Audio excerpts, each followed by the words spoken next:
आधी क्षमता नसल्याने संघाची गरज होती, आता भाजप स्वतःला चालू शकतो। भाजप अध्यक्ष जे.पी. नड्डांचं मोठं विधान।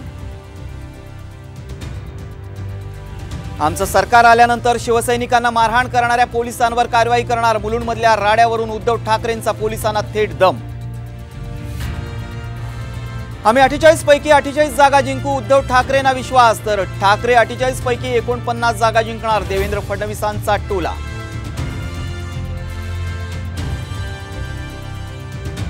राज ठाकरे शिंदेंच्या शिवसेनेचे प्रमुख झाल्यास आश्चर्य नाही, प्रकाश आंबेडकरांचं खळबळजनक विधान।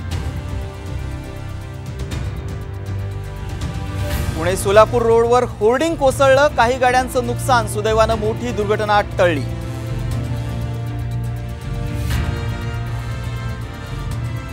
2 जून पासून विठुरायाचं पदस्पर्शन दर्शन पुन्हा सुरू होणार, विठ्ठल रुक्मिणी मंदिर समितीचा निर्णय।